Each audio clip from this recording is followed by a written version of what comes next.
Hi, this is Stephen Platinum, your friend in wrestling with Platinum vs. Impact. This is from February 9th, 2021, my birthday. A much improved show, perhaps the best one Impact has done so far. They're setting up for yet another big event, pay-per-view style thing this Saturday.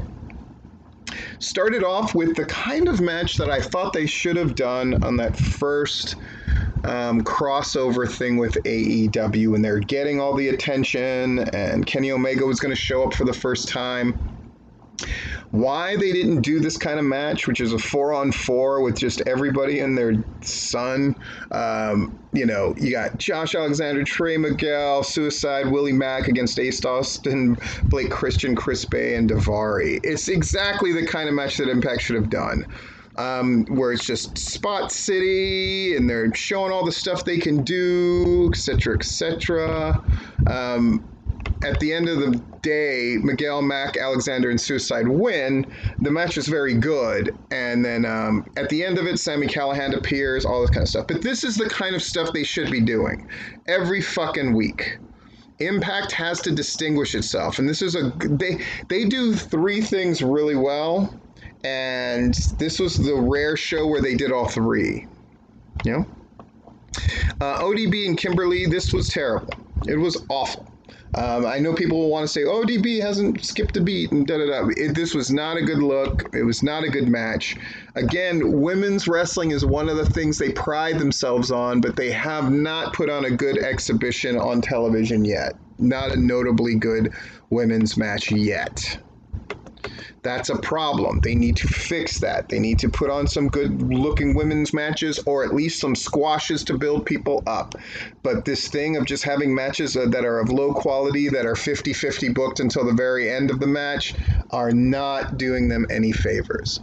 This Tony Schiavone promo that they do at the Field Jaguars thing is Tony Khan's best yet. He's fully embracing this heel role at Impact and saying the forbidden door is open, basically tying in through a few short lines Impact in with this New Japan thing, doing them a world of good, and implying that he's going to show up again and you don't know when. Great stuff. And then promoting a big Dynamite.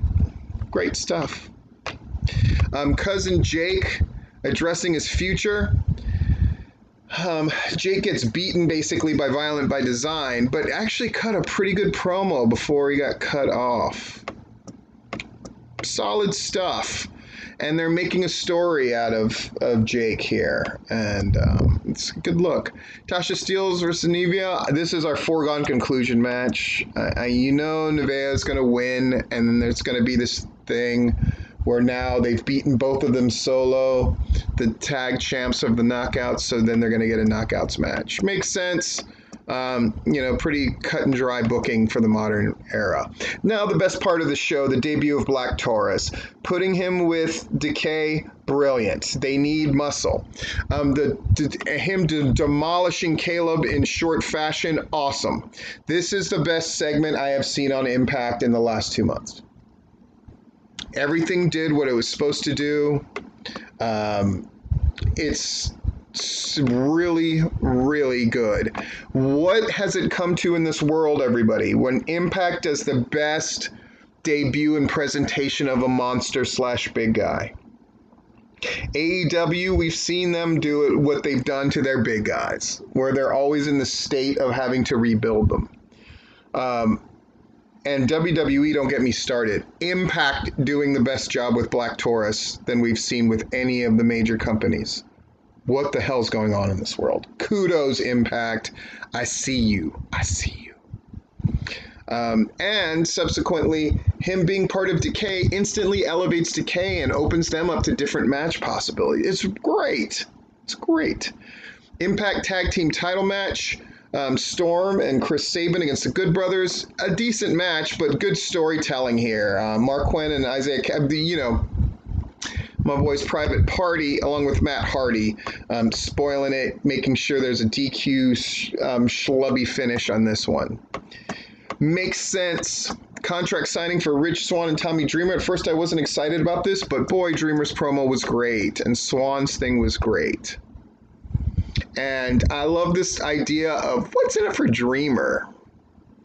I also like the interplay with Moose there. That was great. And this idea of, Dreamer, if he becomes the Impact Champion, it gives him a larger platform for good. Great stuff. Really like it. Keeping Moose in the mix. Again, the best Impact show to date, with a couple of notable exceptions.